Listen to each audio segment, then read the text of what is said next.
wal kadhimin al-ghaidha wal 'afina 'anil nas wallahu yuhibbul muhsinin, yaitu orang-orang yang berinfak dalam kondisi lapang, dalam kondisi sulit, orang-orang yang meredam amarah, dan wal 'afina 'anil nas, orang-orang yang memaafkan orang lain, itu orang lain yang menzaliminya. Wallahu yuhibbul muhsinin, maka Allah mencintai orang yang berbuat ihsan. Maka orang yang memaafkan adalah ciri orang bertakwa dan ciri orang-orang yang ihsan dan dijamin surga. Namun sering saya sampaikan, ibadah ini ibadah yang berat. Kenapa ibadah ini hanya bisa kita lakukan ketika kita dizalimi? Kalau sholat kita nggak perlu dizalimi, kita sholat. Baca Quran kita nggak perlu dizalimi, kita baca Quran. Tapi ibadah ini nggak bisa tahu-tahu kita memaafin orang, nggak bisa. Kita hanya memaafkan ketika kita dizalimi. Dalam artian ada hak kita yang diambil. Ada orang berbuat zalim kepada kita terkait dengan harta kita, atau tentang tubuh kita, fisik kita, darah kita, atau terkait dengan harga diri kita. Maka di saat itulah timbul emosi, maka manusia biasanya mendahulukan egonya untuk membalas, melampiaskan, bahkan mungkin lebih kejam kalau dia benar-benar ingin membalas ya.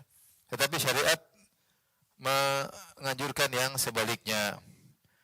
Ya, idfa billati hiya ahsanu sayyi'ah, balaslah keburukan dengan kebaikan. Maka syariat menyuruh kita untuk memaafkan, karena memaafkan adalah ibadah yang sangat agung, namun dia adalah ibadah yang sangat berat tatkala kita harus mengalahkan ego kita, emosi kita.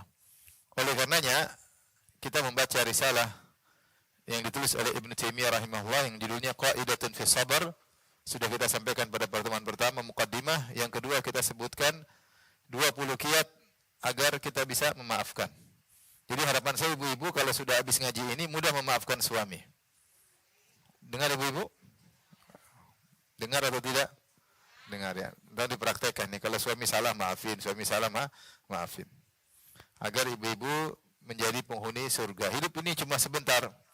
Kalau kita dendam, kita emosi, kebahagiaan kita jadi berkurang, jadi sempit. Tapi kalau kita maafkan, hati kita menjadi lapang. Baik, kita bacakan nasihat Ibnu Taimiyah rahimahullah taala. Beliau berkata, wa yu'inul 'abda 'ala hadha sabri iddatu asya'. Maka membantu seorang untuk bisa bersabar perkara-perkara berikut ini. Ahaduha, yang pertama, an yashhada anna Allah subhanahu wa ta'ala khaliqu af'alil ibad wa harakatihim wa sakanatihim wa iradatihim. Yaitu dia menghadirkan dalam dirinya bahwasanya Allah lah yang menciptakan segala sesuatu, Allah menciptakan perbuatan hamba, Allah menciptakan gerakan hamba, Allah yang menciptakan diamnya mereka, kehendak-kehendak mereka. Fama sya'allahu kana, maka apa yang Allah kehendak itu yang terjadi. Wa man lam yasha' lam yakun, dan apa yang tidak Allah kehendaki tidak terjadi. Fala yataharraku fil alamil ulwi wasufli dzarratun illa bi'izni. Tidak ada satupun yang bergerak di alam semesta ini, baik di langit maupun di alam bawah atau alam atas, satu atom pun ya, kecuali dengan izin Allah. Kalau Allah tidak izinkan, tidak bergerak. Wa masyiatihi, dan demikian juga atas kehendak Allah. Wal ibadu alatun, dan hamba hanyalah alat yang Allah gerakkan. Fanzur ila alladhi sallatahum alaik, maka lihatlah jangan kepada hamba yang menzalimimu, tapi lihatlah kepada Allah yang telah mengizinkan dia untuk menzalimi kamu. Wala tanzur ila fi'lihim bika, jangan kau lihat perbuatanmu mereka kepadamu, tetapi lihatlah kepada siapa yang mentakdirkan mereka sehingga mengizinkan mereka untuk berbuat zalim kepadamu. Tastarihu minal hammi wal ghammi wal hazan, maka kau akan istirahat dari kegelisahan, kesedihan, ya, dan gundah gulana. Maksudnya di sini Ibnu Taimiyah ingin menyampaikan semua ini takdir Allah Subhanahu wa taala. Siapa yang melihat kepada ini semua takdir Allah, maka dia tahu Allah berkehendak dan tidak mungkin dia bisa hindari. Ini sudah keputusan Allah. Mereka tidak melakukan demikian kecuali dengan izin Allah Subhanahu wa taala. Ketika dia melihat siapa yang mentakdirkan, siapa yang mengizinkan, maka dia lebih tenang karena dia tahu ini orang tidak bisa menzalimi saya kecuali dengan izin siapa? Allah. Maka ini menenangkan. Ini poin pertama, membantu seorang untuk sabar bahwa ini takdir Allah tidak bisa dia hindari, tidak bisa dia hindari. Makanya dalam hadis seorang tidak beriman sampai dia meyakini wa ma asabaka lam yakun liyukhti'ak wa ma akhta'aka lam yakun liyusibak. Sampai dia meyakini apa yang meleset darimu kau tidak akan bisa mengenaimu, dan apa yang akan kau dapatkan tidak bisa meleset darimu. Kalau memang sudah Allah takdirkan 50.000 tahun sebelum Allah menciptakan langit dan bumi bahwasanya kau akan dizalimi oleh si fulan, kau tidak akan bisa menghindar. Kalau kau sudah ditakdirkan 50.000 tahun sebelum menciptakan langit dan bumi, bahwasanya si fulan akan mencaci maki engkau, membongkar aibmu di medsos misalnya, kau tidak akan bisa menghindar. Karena ini semua terjadi dengan takdir Allah Subhanahu wa taala. Maka dengan demikian kita lebih tenang. Oleh karenanya sebagian ulama mengatakan, di antara hal yang buat kita kurang mengurangi kesedihan, kita tahu bahwasanya dalam hidup ini kita sudah ditakdirkan. Misalnya seorang ditakdirkan dengan 1000 musibah. Atau jangan kebanyakan lah, 100 musibah. Kemudian dia kena musibah, di antaranya dizolimi si fulan, dizolimi oleh ummu fulan, dizolimi oleh fulana. Dia tengok, berarti sudah berkurang 5. Sudah berkurang jatah musibah yang akan dia rasakan. Dan dia tidak mungkin bisa menghindar. Tinggal bagaimana dia berpikir, saya menghadapi musibah tersebut dapat pahala atau tidak. Kalau saya sabar, kalau saya maafkan, maka saya dapat pahala double. Dapat pahala double. Sabar dapat pahala, apalagi memaafkan. Tapi ini yang pertama, semua dengan takdir Allah Subhanahu wa taala. Sehingga dia tidak bisa menghindar ya.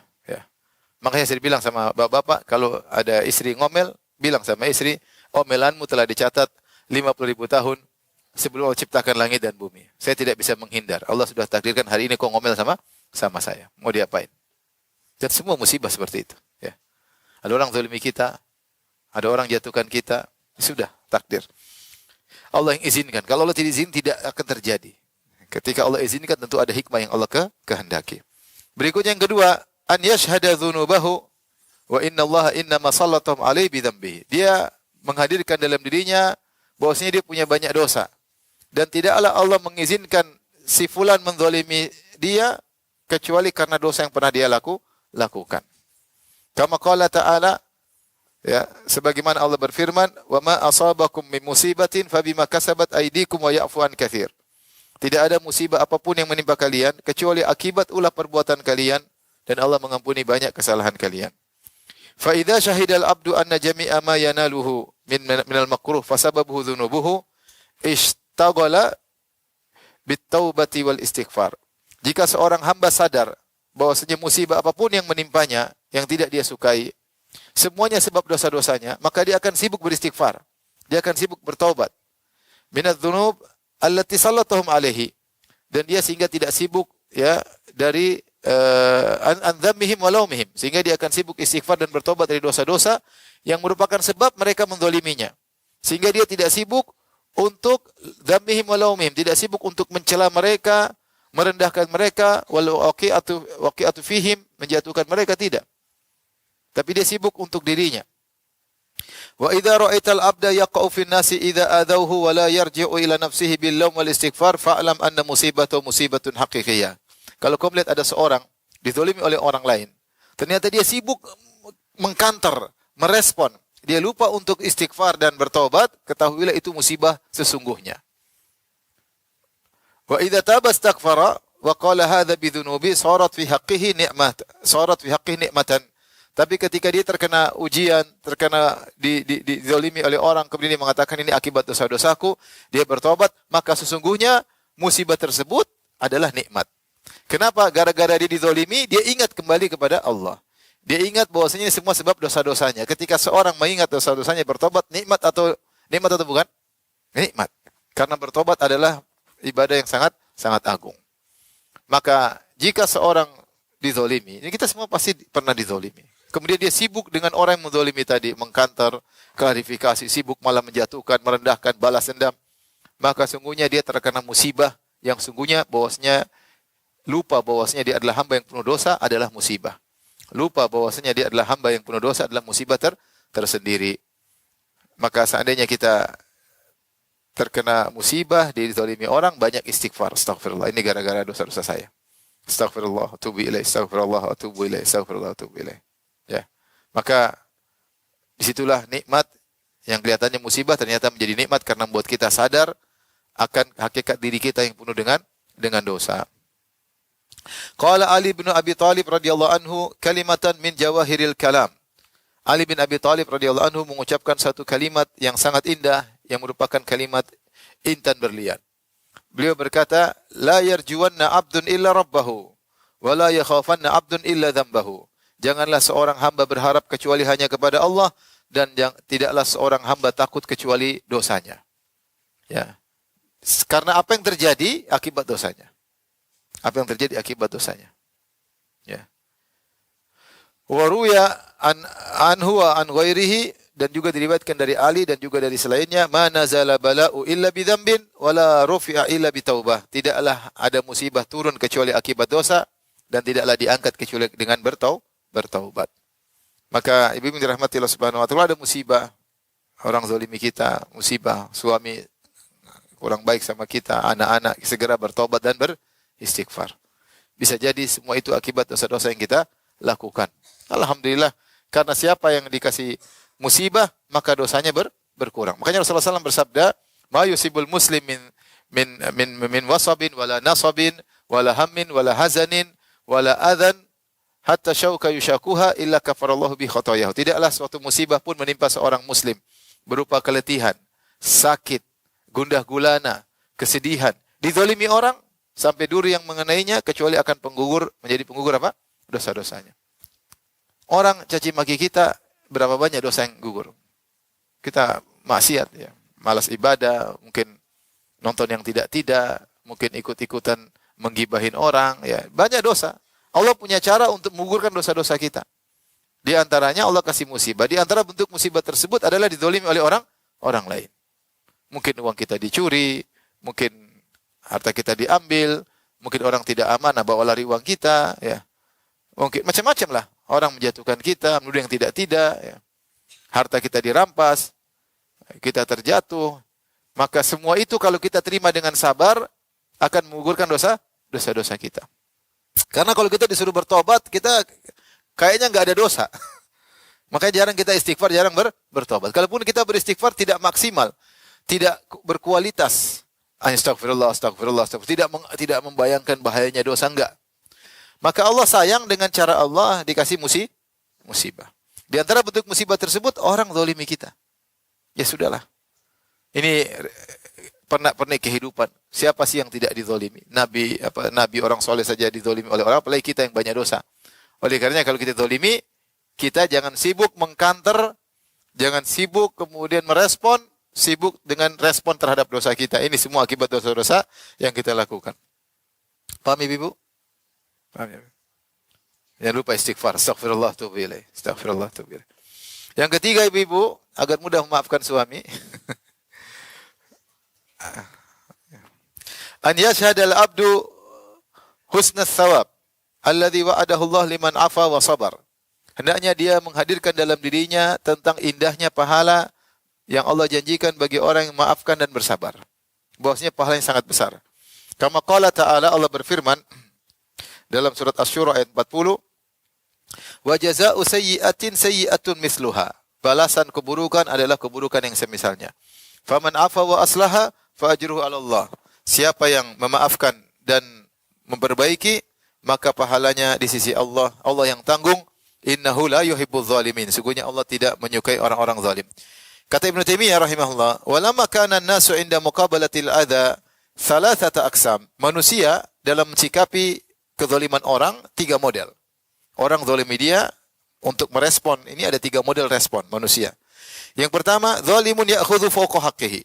Pertama, orang zalim, yaitu dia mengambil hak tapi lebih daripada haknya. Misalnya orang ini mukul dia sekali, dia pukul 10 kali balas. Ini namanya zalim. Orang ini ngambil uang dia 2 juta, dia ambil 200 juta dari orang tersebut. Berarti dia mengambil haknya tapi berlebihan. Maka dia tadinya dizalimi, sekarang menjadi zalim. Kenapa dia mengambil haknya lebih daripada yang seharusnya? Ini model pertama. Yang kedua, wa muqtasid ya'khudhu biqadri haqqihi. Yang tengah, ini yang benar, dia mengambil sesuai dengan kadarnya. Uangnya diambil 2 juta, dia ambil lagi 2 juta. Dia pukul sekali, dia balas lagi sekali. Ini yang kata Allah, jazaa'u sayyi'atin sayyi'atun misluha. Kalau ingin balas, harus balas dengan setimpal, tidak boleh berlebihan. Yang ketiga, wa muhsinun ya'fu wa yatruku haqqahu. Yang ketiga, orang yang berbuat baik, dia memaafkan dan dia tidak mengambil haknya. Dzakara al-aqsam ats-tsalatsah fi hadhil ayah fa awwaluha lil muqtasidin wa wasatuha lis sabiqin wa akhiruha lidh dhalimin. Maka Allah sebutkan 3 model manusia dalam ayat ini. Yang pertama adalah orang yang pas, balas dengan setimpal. Yang kedua adalah orang yang terbaik, yaitu maafkan. Dan yang ketiga orang yang zalim, yang mengambil hak berlebihan. Maka di sini Allah mengatakan, perhatikan, wa jazaa'u sayyi'atin sayyi'atu mithluha. Balasan keburukan adalah dengan keburukan yang setimpal. Ini model orang yang mana? Yang tengah. Yang tengah. Kemudian yang orang model yang terbaik, faman afa wa aslaha, siapa yang maafkan dan berbuat baik, fa ajruhu 'ala Allah. Pahalanya tanggungan siapa? Allah. Model yang ketiga, innahu la yuhibbudz zalimin. Allah tidak mencintai orang yang zalim. Siapa orang ini? Yang membalas berlebihan. Nah, ketika Allah menyebutkan pahala bagi orang yang maafkan, Allah mengatakan fa ajruhu 'ala Allah. Pahalanya di tanggungan Allah. Dan ini salah satu metode Allah untuk menunjukkan pahalanya besar. Allah tidak sebutkan pahalanya ini dan itu, tapi Allah mengatakan urusan Allah, tanggungan Allah. Berarti Allah jamin pahalanya. Wa yashhadu nida'al munadi yaumal qiyamah, dan ketika dia ingin maafkan, dia ingat selain pahalanya besar, dia ingat pada hari kiamat nanti ada seruan yang menyeru. Ketika orang-orang di padang mahsyar, maka ada yang menyeru, ala liyakum man wajaba ajruhu 'ala Allah. Hendaknya berdiri orang yang wajib bagi Allah untuk memberi pahala kepadanya. Hendaknya berdiri orang yang pahalanya sudah di dalam tanggungan Allah Subhanahu wa taala. Fala yaqumu illa man afa wa aslaha. Maka tidak ada yang berdiri kecuali yang maafkan dan membuat perbaikan. Pahala spesial.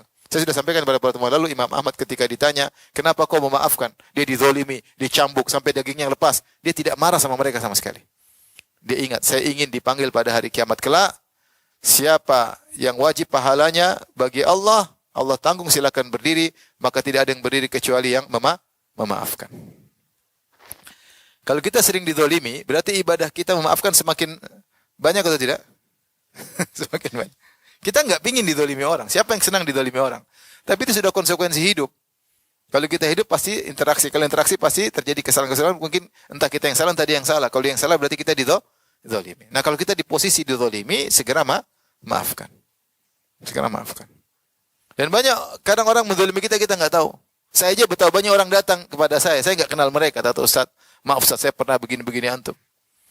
Datang Ustaz, saya pernah mencaci maki antum Ustaz, maafkan. Ini enggak apa-apa. Banyak, bukan satu dua orang, banyak. Kemarin ibu-ibu datang. Afwan Ustaz, saya minta maaf dulu, saya pernah ngomel-ngomelin antum. Enggak apa-apa Bu, saya enggak dengar. Jadi maksud saya, bahkan kadang orang zalimi kita enggak tahu. Pahala tetap berjalan, kita enggak tahu.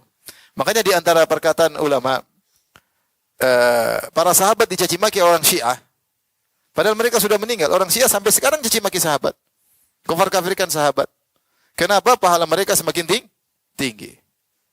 Allah mengangkat derajat mereka dengan dizalimi orang-orang Syiah Rafidhah yang di antara ibadah mereka adalah mengkafir-kafirkan para sahabat. Padahal sahabat sudah mati tapi pahala jariah jalan terus dengan dizalimi oleh orang-orang apa Syiah.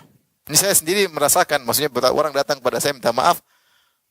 Yang mau dari ustadz juga ada, dari ibu-ibu juga ada, dari anak-anak muda juga ada, dari om-om juga ada, berbagai model. Dan saya tidak pernah dengar omelan mereka, caci makian mereka. Maksud saya, dengan tidak tahu pun saya dapat pahala. Terakhir ibu kemarin, marah-marah. Afwan Ustaz, minta maaf Ustaz. Saya bilang, kenapa? Kenapa marah-marah Bu? Nggak usah diceritain. Baik.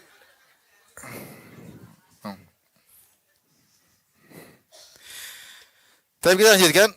Wa idza syahida ma'a dzalika fautul ajri bil intiqam wal istifa sahula alai sabr wal afu. Selain dia menghadirkan dalam dirinya tentang bagaimana pahala besar jika maafkan akan dipamer oleh Allah pada hari kiamat. Suruh berdiri, yang lain duduk, dia sendiri berdiri.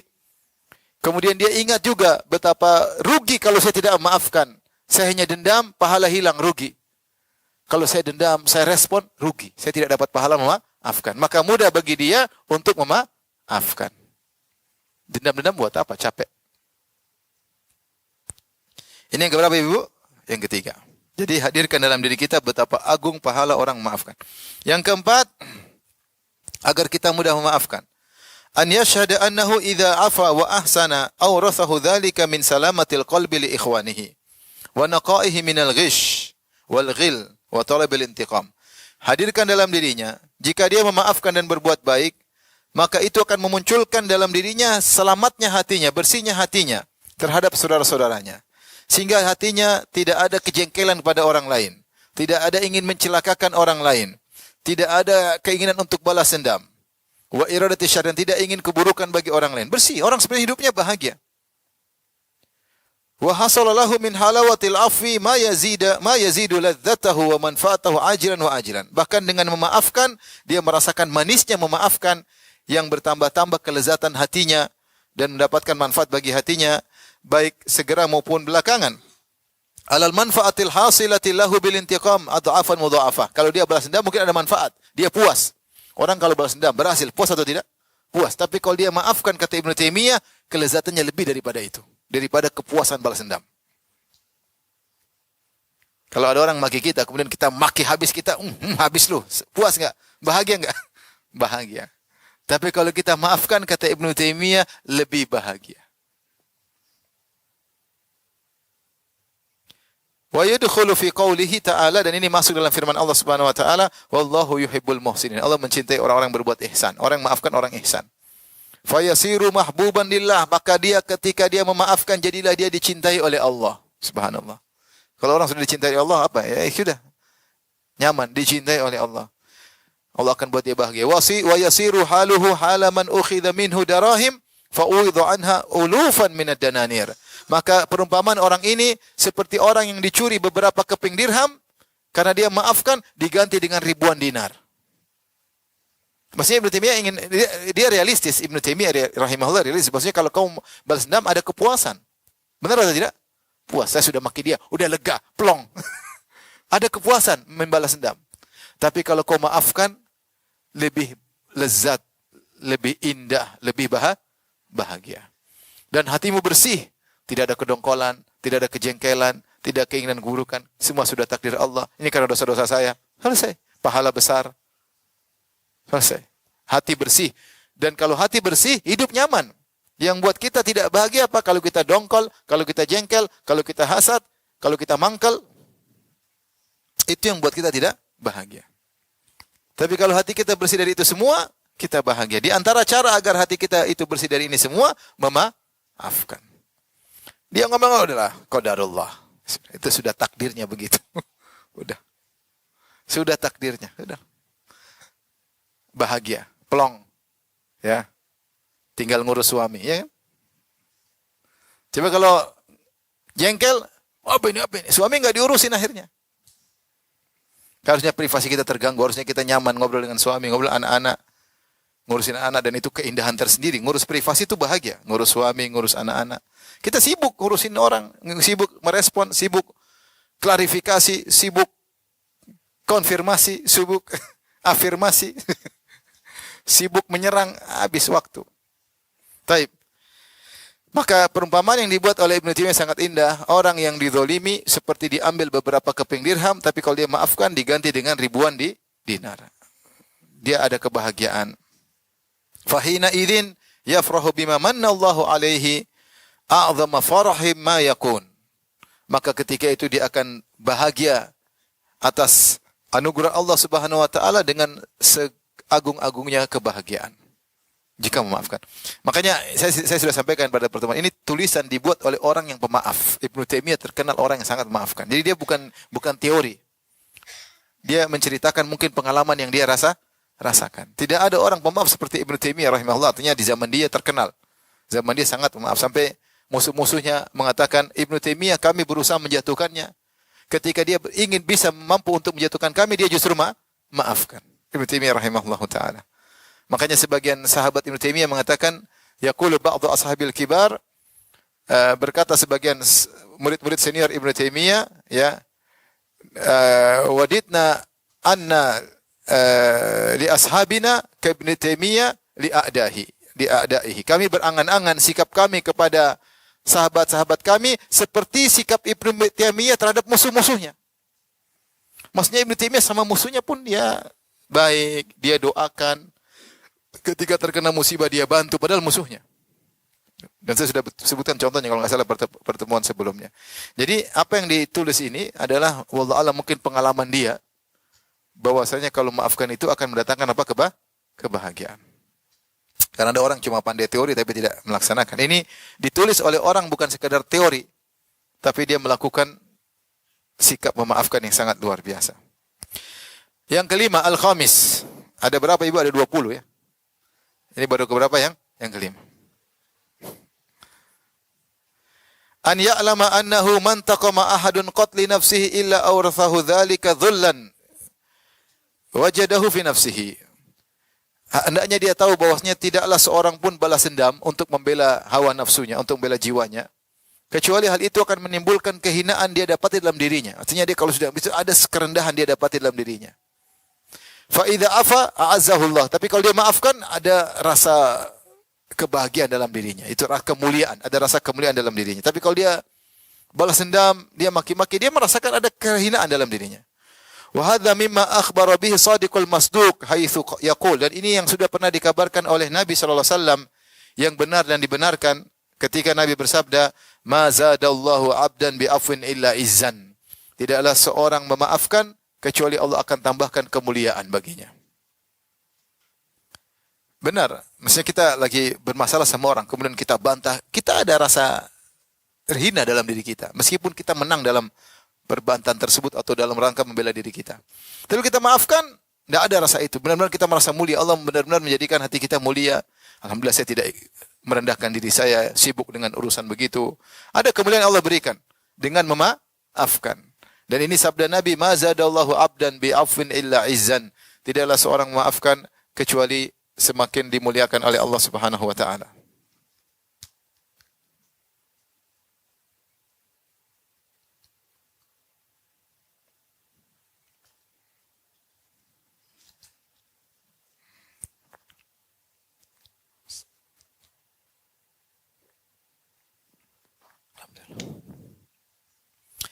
Taib. Fal izzul hasilu lahu bil afwi ahabbu ilaihi wa anfa'u lahu min al izzil hasil lahu bil intiqam. Maka kemuliaan yang dia dapatkan karena memaafkan lebih agung, lebih mulia daripada kemuliaan yang dia dapatkan ketika membalas dendam. Fa inna hadza izzun fi dhahir wa huwa yurithu fil batin dhullan. Karena mulia karena balas dendam itu hanya kemuliaan terlihat secara zahir. Oh, dia menang, dia hebat, tapi sebenarnya menimbulkan kehinaan dalam diri. Wal afu dhullun fil zahir wa huwa yurithul izza batinan wa zahiran. Adapun maafkan seakan-akan secara zahir, oh ini orang kalah ini, tapi sesungguhnya menambah kemuliaan baik batin maupun zahir. Lama-lama orang akan, oh dia hebat, dia tidak balas. Lama-lama orang bisa nilai, oh dia orangnya sabar, dia tidak balas, dia tidak gubris, orangnya luar biasa, sabar. Akhirnya dia mulia juga di hadapan manusia dan hatinya menjadi tentram. Tapi orang tersibukkan dengan balas dendam, hatinya gelisah. Oleh karenanya, siapa yang maafkan, dia akan mendapati kemuliaan yang bertambah dalam dirinya. Sebagaimana sabda Nabi SAW, "Ma zadallahu 'abdan bi afwin illa izzan." Tidaklah hamba memaafkan kecuali Allah membuat dia semakin mulia. Taib yang keenam, as-sadisu. Kata Ibnu Taimiyah rahimahullah, "Wa hiya min a'zamil fawaid." Dan ini faedah yang paling termasuk faedah paling agung kalau kita maafkan. Apa? An yashhada annal jazaa'a min jinsil amal. Dia ingat bahwasanya balasan sesuai dengan perbuatan. Wa annahu nafsuhu zalimun mudznib, dan dia sadar dirinya adalah orang yang berdosa, orang pendosa. Wa anna man afa 'anin nas afallahu anhu. Siapa yang memaafkan orang lain, dia akan dimaafkan oleh Allah. Ini yang kita cari-cari, dimaafkan oleh Allah. Maka ketika kita dizalimi orang, kesempatan bagi kita untuk diampuni Allah. Bagaimana caranya? Ampuni dia.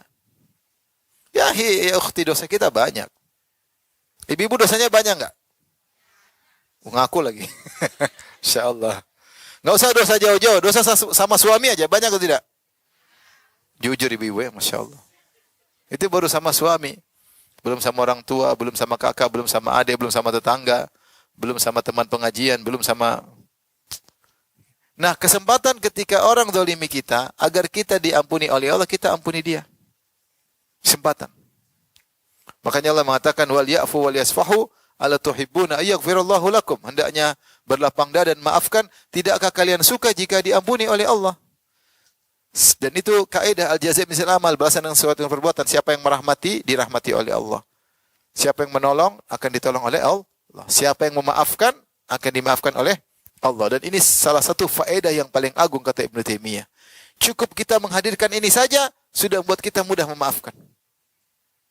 Kita disakiti hati oleh suami, disakiti hati oleh istri, disakiti hati oleh anak, oleh tetangga. Ingat, saya ingin diampuni. Udah maafin aja lah. Ini kehidupan, tidak bisa kita hindari. Tidak ada kehidupan yang nyaman, pasti ada pernak-pernik seperti ini. Bedanya kalau maafkan, dia akan diampuni oleh Allah Subhanahu wa taala. Wa man ghafara ghafarallahu lahu. Siapa yang mengampuni akan diampuni oleh Allah. Fahida syahida anna afwahu anhum wa safhahu wa ihsanahu ma isa'atim ilaihi sababun li an yujziyahu Allahu kadzalik atau yajziyahu Allahu kadzalik min jinsi amalihi fayafu anhu wa yasfah wa yusin ilaihi ala dhunubihi wa yashulu alaihi afuhu wa sabruhu wa yakfil aqilu hadhil faedah. Kata beliau rahimahullahu taala, jika dia sadar bahwasanya kalau dia maafkan orang lain, berlapang dada, berbuat baik kepada mereka meskipun mereka berbuat buruk kepadanya, merupakan sebab untuk Allah membalas sesuai dengan perbuatannya, maka Allah akan ampuni dia. Allah akan berbuat baik kepadanya atas dosa-dosa yang dia lakukan. Allah akan balas juga dengan kebaikan. Jadi orang ini zalimi kita, orang ini berbuat dosa kepada kita, terus kita balas dengan kebaikan. Maka demikian juga, mungkin kita berdosa, Allah balas dengan apa? Kebaikan. Bayangkan, mungkin kita berdosa, Allah balas dengan apa? Kebaikan. Kenapa? Bukan karena dosa mendatangkan kebaikan, tidak. Tapi kita punya amalan yang lain, yaitu kita berbuat baik kepada orang yang berbuat buruk kepada kita. Indah atau tidak? Kalau orang tanya, teka-teki, mungkinkah seorang berbuat dosa diberi kebaikan? Dia bilang mungkin. Caranya gimana? Caranya orang berbuat buruk sama kita, kita balas dengan apa? Kebaikan. Subhanallah. Menakjubkan enggak? Menakjubkan. Maka Ibnu Taimiyah mengatakan, wa yakfil aqilu hadhil faedah. Maka cukup orang berakal, faedah ini sudah cukup. Kalau kau maafkan, kau berakal, maka kau akan mudah maafkan karena dapat faedah ini sudah luar biasa. Ajib ya. Kita berbuat dosa, Allah kasih kebaikan. Kenapa? Bukan dosa membawa kebaikan, tetapi karena punya amal lain. Orang berbuat buruk kepada kita, kita balas dengan apa?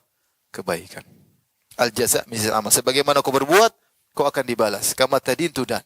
Kau berbuat, kau akan dibalas seperti itu. Dan ini kaidah dalam sunnatullah seperti itu. Siapa yang berbuat, akan dibalas sesuai dengan perbuatannya. As-sabi' yang ketujuh. An ya'lam annahu idza ishtaghalat nafsuhu bil intiqam wa talabil muqabalati dha'a alaihi zamanuhu wa tafarraqa alaihi qalbuhu wa fatahu min masalihihi ma la yumkinu istidrakuhu. Dia ingat di antara dampak buruk membalas dendam, sibuk merespon. Dampak buruknya, jika dia menyibukkan jiwanya untuk balas dendam dan ingin membalas, maka akan habis waktunya. Dia akan buang-buang umurnya. Dibalas kok nggak kena-kena, udah ditembak nggak kena-kena. Sudah dicaci maki, tidak sampai-sampai. Dia terus sibuk, karena dia tidak puas kecuali orang tersebut jatuh. Kalau orang itu nggak jatuh-jatuh, dia terus apa? Gelisah. Dan itu bisa bermakan waktu bertahun-tahun. Kita ada orang bersaing, saling balas-balas, bisa ada yang bertahun-tahun atau tidak? Ada. Berhari-hari, berbulan-bulan, bertahun-tahun, sehingga waktunya, umurnya akan habis. Wa tafarraqa alaihi qalbu, dan hatinya akan tercerai-berai. Dia tidak fokus ibadah, tidak fokus privasinya. Hatinya tercerai-berai karena menyimpan dendam tersebut yang harus dia lampiaskan. Wa fatahu min masalihi, dan kemaslahatan akan luput banyak darinya. Ma la yumkin istidraku, yang tidak bisa dia dapatkan kembali.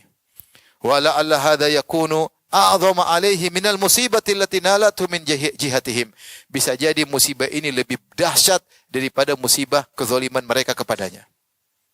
Tapi orang itu zalimi dia, mungkin orang itu ambil uangnya, misalnya 100 juta. Terus dia jengkel, dia kejar sampai 5 tahun uangnya enggak kembali. Kerugian 5 tahun, harus fokus, jengkel, mangkel, kemudian lapor sana lapor sini ke kantor polisi. Habis waktu, habis umur, banyak ibadah yang dia luputkan, privasinya banyak yang terbengkalai. Itu lebih agung kerugiannya daripada kerugian 100 juta tadi. Cukuplah seorang kalau memikirkan ini, dia mudah memaafkan. Fa idza afa wa safaha farraga qalbahu wa jismahu lima salihi. Tapi kalau dia maafkan, berlapang dada, maka dia bisa fokuskan hatinya, bisa fokuskan fisiknya untuk kemaslahatan allati hiya ahammu indahu minal intiqam, yang lebih baik daripada sekedar maslahat membalas dendam. Ibnu Taimiyah realistis, dia mengatakan balas dendam itu maslahat. tapi menimbulkan banyak efek. Dan ada maslahat yang lebih besar daripada balas dendam, yaitu memaafkan. Paham ibu-ibu?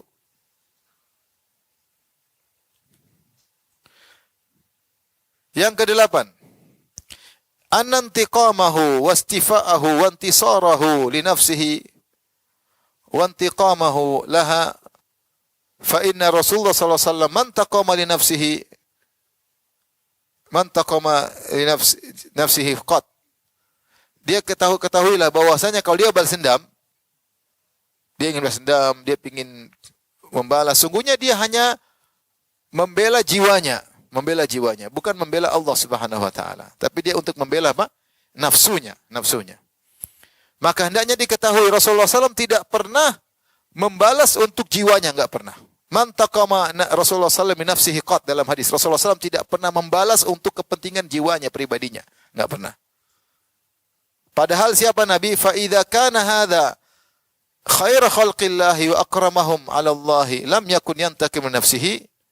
Jika Nabi SAW adalah jiwanya paling mulia, dia adalah manusia terbaik, yang paling mulia, tidak pernah membalas untuk kepentingan hawa nafsunya.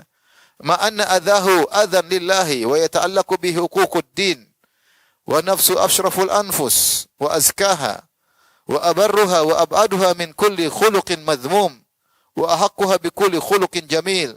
Ma'a hadha falam yakun yantakimu laha fa kaifa yantakimu ahaduna li nafsihi allati huwa a'lamu biha wa bima fiha minal uyub wasyurur. Kata dia ingin mengatakan, lihat Nabi, kalau kita perhatikan jiwa Nabi. Siapa Nabi? Nabi manusia termulia, makhluk termulia. Jiwanya jiwa yang paling suci. Jiwanya yang paling indah dengan akhlak yang mulia. Jiwanya paling jauh dari akhlak yang buruk. Itu pun dia tidak bela jiwanya, tidak pernah dia balas dendam untuk demi bela jiwanya. Apalagi kita yang kita tahu tentang jiwa kita, yang penuh dengan keburukan, yang terkekang oleh hawa nafsu, yang terkekang dengan kecanduan yang tidak-tidak, yang pingin dengar yang macam-macam, yang pingin nonton yang macam-macam, itulah jiwa kita. Nabi yang jiwanya suci saja tidak pernah dia balas dendam untuk demi jiwanya. Kalau dia balas dendam, kalau dia membalas tidak lain kecuali karena siapa? Allah, bukan karena pribadinya. Sementara kalau orang ganggu Nabi, seakan-akan mengganggu agama, tapi Nabi tidak pernah membalas untuk jiwanya. Bagaimana lagi dengan kita yang kita tahu bagaimana tentang buruknya diri kita? Allati huwa a'lamu biha wa bima fiha minal uyub wasyurur. Dengan seorang yang tahu tentang jiwanya, tahu keburukan-keburukan jiwanya, tahu aib-aib jiwanya. Bal rajulul arif la tusawi nafsahu indahu an yantaqima laha. Maka orang yang tahu, dia mengatakan tidak pantas saya membela untuk jiwa saya yang penuh dengan kekurangan. Wala qadra laha indahu yujibu alaihi intisarahu laha. Dia tahu, orang yang cerdas, dia tahu jiwa saya ini tidak pantas untuk saya bela-bela. Tidak usah. Kalau mau bela karena Allah. Ibnu Taimiyah ingin membuat kita merenung, sungguhnya kalau kau membela, kau bukan bela karena Allah, tapi karena bela jiwa pribadimu. Sementara jiwa yang kau bela pribadimu penuh dengan kekurangan, penuh dengan hawa nafsu, penuh dengan kecanduan, terkekang dengan syahwat, penuh dengan keinginan duniawi. Ya. Jiwa yang lupa mengingat Allah, jiwa yang sering lupa mengingat kematian, jiwa yang sering lupa mengingat akhirat, jiwa yang masih ingin ria, ingin tampil, ingin dipuji, jiwa yang penuh dengan kekurangan. Terus kita bela-bela ngapain? Ini logikanya Ibnu Taimiyah. Nabi saja yang jiwanya suci tidak pernah dibela oleh Nabi. Nabi kalau membalas karena Allah, bukan karena jiwanya. Yang kesembilan, in udhiya ala ma fa'alahu lillah au ala ma amarahu bihi min ta'atihi wa naha anhu min ma'siyatihi wajib alaihi sabru wa lam yakun lahu lintiqam. Jika ternyata dia dizalimi gara-gara menjalankan ketaatan atau gara-gara beramar ma'ruf nahi mungkar, maka hendaknya jangan dia balas dendam. Kenapa? Fa innahu qad udhiya fillah, berarti dia diganggu, dizalimi karena Allah. Kalau dia dizalimi karena Allah, maka dia cari pahala, ajruhu ala Allah, pahala cari ke Allah, bukan dengan membalas kepada mereka. Walihada lamma kana al-mujahiduna fi sabilillah dhahabat dima'uhum wa amwaluhum fillah lam takun madmunatan. Oleh karenanya ketika para mujahidin berjuang dengan mengorbankan jiwa dan raga mereka, maka tidak dibalas di dunia. Allah ganti di mana? Di akhirat. Maksudnya kalau kau melakukan sesuatu karena Allah, jangan kau harapkan balasan di dunia, jangan. Tapi harapkan di sisi Allah. Ya. Fa inna Allah Ta'ala ashtara minhum anfusahum wa amwalahum. Allah telah memberi dari mereka jiwa mereka dan harta mereka. Fathamanu 'ala Allah la 'alal khalqi. Kalau gitu bayarannya Allah yang bayar, bukan makhluk, bukan manusia. Tapi kalau kau ingin balas dendam, seakan-akan kau ingin bayaran dari manusia.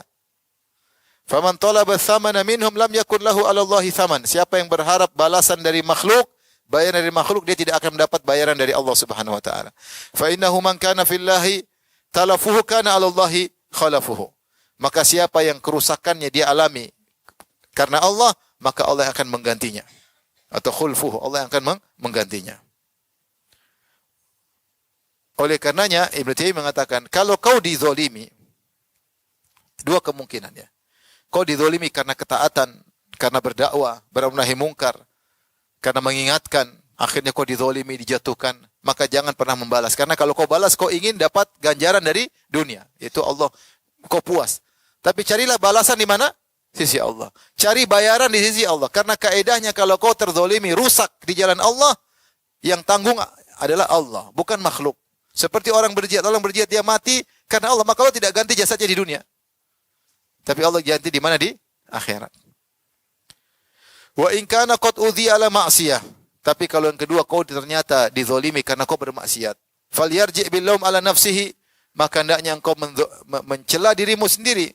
Wa yakunu fi laumihi laha syughlun an laumihi liman adahu. Dengan demikian kau sibuk, dengan demikian dia sibuk mencela dirinya sehingga tidak sibuk mencela orang yang menzaliminya. Karena dia tahu dia dizalimi karena dia bermaksiat.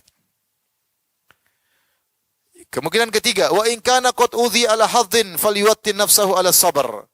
Fa inna nailal mahdzuz dunahu amrun amarru min as-sabr. Faman lam yasbir ala haril hawajir wal amtar wal thuluji wa masyaqqatil asfar wa lususit tariq wa illa fala hajata lahu fil matajir. Kata Ibnu Taimiyah, adapun ketiga, kalau kau ternyata dizalimi karena urusan dunia,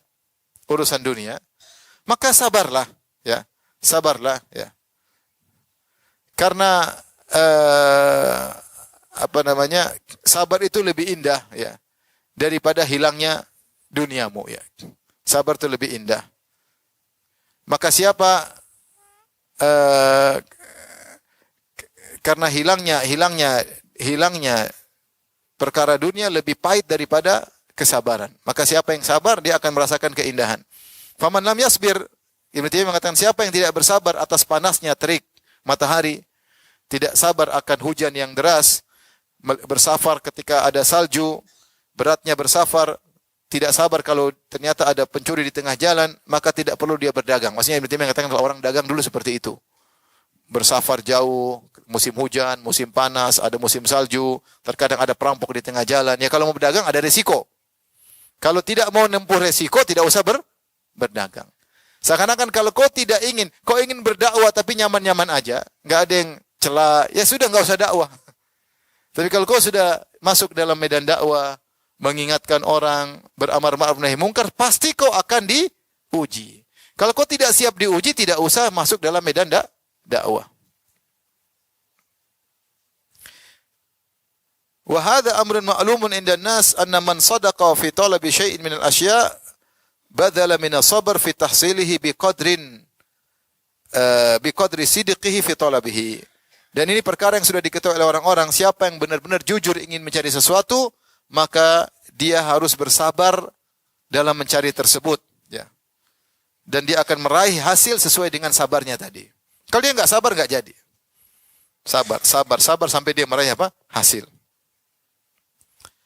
Jadi intinya pada poin yang ke-9 ini, maka orang ketika dia diuji ada 3 kemungkinan. Pertama karena dia berdakwah atau karena mengamalkan amal soleh, beramar nahi mungkar, maka dia jangan balas dendam. Kalau dia balas dendam berarti dia minta balasan dari dunia. Kalau ternyata dia diuji karena urusan apa? Maksiat dia, maka hendaknya dia bertobat, dia mencela dirinya sehingga tidak sibuk balas dendam ngurusin orang yang menzaliminya. Kalau ternyata dia diuji karena urusan dunia, maka dia bersabar sehingga dia bisa dapat hasilnya tersebut ya. Hasilnya tersebut ya. Karena kalau dia tidak dapat hasilnya, ini lebih pahit daripada sabar. Sabar memang pahit, tapi untuk bisa meraih apa? Hasil. Untuk bisa sukses dalam berdagang, dapat keuntungan, ya dia harus sabar jalan, melewati perjalanan jauh, hujan, salju, Tapi kalau sabar itu memang pahit, tapi lebih pahit kalau nggak dapat hasil. Paham? Ya ini. Tinggal praktek, Ibu.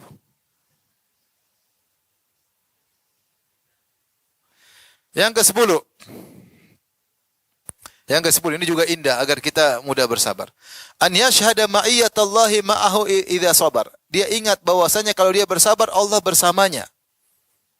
Kapan dia tidak sabar Allah meninggalkannya. Dan siapa yang bersama Allah Allah pasti tolong dia. Wa mahabbatullahi lahu. Ya, wa mahabbatullahi lahu, dan dia ingat kalau dia bersabar Allah cinta sama dia. Kenapa? Kalau waridahu, dan Allah ridha kepadanya. Wa man kana Allahu ma'ahu dafa anhu min anwa'il adza wal madarrat. Siapa yang Allah bersama dia, maka Allah akan menghilangkan darinya berbagai macam gangguan dan kemudaratan ma la yadfa'u anhu ahadun min khalqihi, yang tidak bisa dilakukan oleh makhluk manapun. Qala Allah Ta'ala, Allah berfirman, wasbiru innallaha ma'as sabirin. Bersabarlah, Allah bersama orang yang sabar. Ingin dibersamai oleh Allah, bersabar. Wallahu yuhibbus sabirin. Wa qala, Allah berfirman juga, Allah mencintai orang yang sabar. Jadi ibu, kalau kita menghadapi masalah, kita sabar aja. Berarti Allah bersama kita. Tapi kalau kita ngambung-ngambung gak sabar, Allah tinggalin kita. Kalau Allah tinggalin kita, solusinya Allah serahkan pada diri kita. Tapi kalau kita sabar, yang kasih solusi siapa? Allah. Dan tidak ada yang bisa menghilangkan kemudaratan dari kita seperti Allah yang menghilangkan. Saya sering bawakan ayat tentang kisah Bani Israel. Kata Allah, wa tammat kalimatu rabbikal husna ala Bani Israel bima sabaru. Maka Allah tetapkan kesudahan yang indah bagi Bani Israel karena mereka bersabar. Ketika Musa datang ngajarin mereka bersabar, ya qaumis biru, bersabarlah kalian. Ya. Akhirnya mereka bersabar, baru Allah kasih solusi dengan solusi yang indah. Kita ini kalau ada permasalahan, ada dua pilihan. Kita mau tidak sabar dengan cara kita, mungkin ada solusi tapi tidak indah. Mungkin ada solusi dampaknya buruk. Tapi kalau kita bersabar, kita serahkan sama Allah, maka solusinya pasti indah. Karena Allah bersama kita, karena Allah mencintai orang yang sabar. Tetap ada maksud saya, tetap ada ikhtiar, tetapi tetap dalam kondisi sabar. Menghadapi permasalahan apa sih? Ekonomi, masalah keluarga, sabar, ikhtiar. Kapan kita bersabar, maka Allah bersama kita, Allah akan membimbing dan solusinya pasti indah. Betapa banyak solusi tidak indah karena tidak disertai dengan sabar. Betapa banyak solusi kita sangka solusi ternyata berdampak yang lebih buruk. Kenapa kita mengatasinya tidak sabar? Ingat, bukan berarti bersabar duduk manis, tidak. Bersabar tetap ikhtiar, tapi hati terus bersabar. Taib, yang keberapa sekarang Ibu? 11. Masyaallah. An yashhada anna sabra nisful iman. Dia ingat bahwasanya sabar adalah setengah keimanan. Fala yubaddil min imanihi juz'an fi nusrati nafsihi. Fa in sabara faqad ahraza imanahu wa sanahu minan naqsi wallahu ta'ala yadfa'u 'anil ladzina amanu. Dia harus ingat bahwasanya sabar adalah setengah keimanan. Katanya sebenarnya dikatakan al-imani nisfan. Iman itu satu dibagi dua, setengah sabar, setengah syukur. Makanya Allah mengatakan inna fi dzalika la ayatin likulli sabarin syakur. Sungguh yang demikian itu ada tanda-tanda keagungan Allah bagi setiap orang yang bersabar dan bersyukur. Siapa yang bisa menggabungkan keduanya, imannya sempurna. Nah, mungkin seorang dia sudah bersyukur selama ini. Dapat duit dia sedekah, dapat anak dia bimbing, dapat istri dia bersyukur, dia tidak melampiaskan hasratnya yang ke haram, tapi dia benar-benar dia jaga istrinya, dapat kedudukan, maka dia senantiasa bersyukur, tapi imannya baru setengah. Setengahnya lagi apa? Sabar. Maka agar imannya sempurna, Allah kasih ujian-ujian. Dizolimi orang, dimaki-maki orang, dihina orang, hartanya diambil, supaya dia bisa ibadah dengan ibadah apa? Sabar. Ketika dia bisa ibadah sabar, imannya sempurna. Dan ibadah ini tidak bisa dirasakan bagi orang yang hidup nyaman-nyaman. Ibadah apa? Ibadah bahwasanya tidak ada yang bisa menolong kita kecuali Allah. Ibadah berharap pahala dari sisi Allah. Itu kalau terkena musibah baru bisa rasa diri yang hina tersebut ketika terkena musibah. Tapi kalau orang dapat iman itu tidak bisa dirasakan. Maka ketika Allah ingin menyempurnakan iman orang ini, Allah tahu dia syukur pandai dia. Nah, tinggal kasih satu supaya bisa pandai bersabar. Maka ketika Ibnu Taimiyah, jangan sampai gara-gara dia ingin membela jiwanya, dia balas dendam, sehingga setengah imannya hilang. Ketika dia tidak bersabar. Ada yang bilang, Ustaz, tapi versi sabar saya lebih banyak daripada versi senangnya. Allah yang lebih tahu maslahat kita. Tapi kapan kita dikasih nikmat, kita bersyukur. Kapan dikasih ujian, kita bersabar. Maka sempurnalah iman.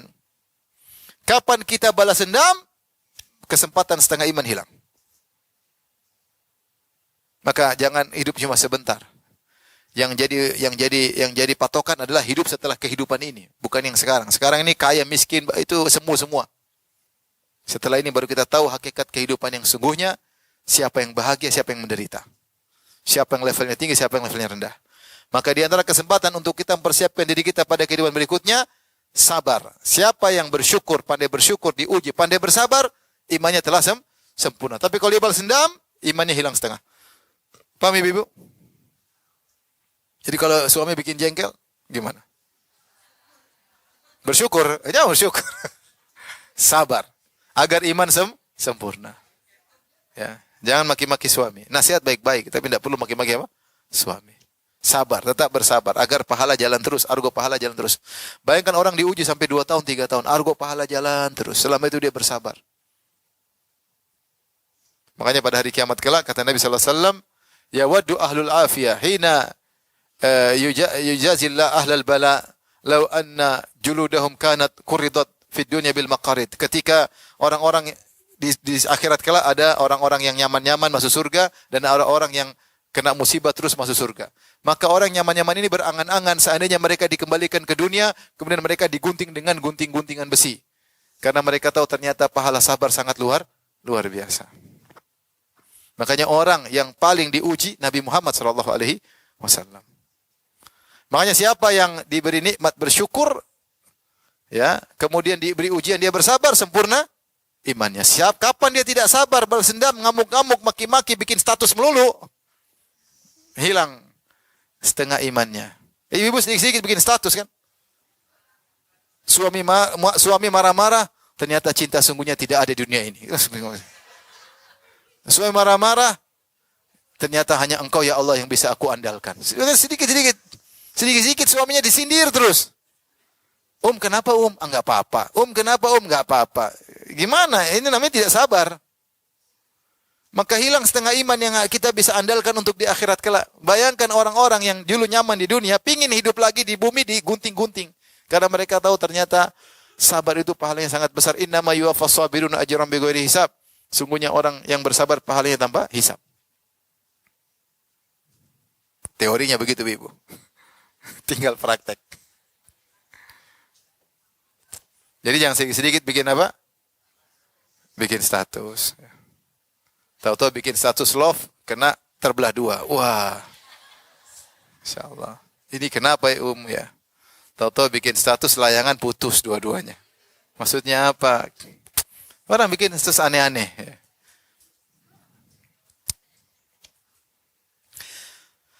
Taib. Lanjut atau sudah Ibu? Sudah ya? Masih 9?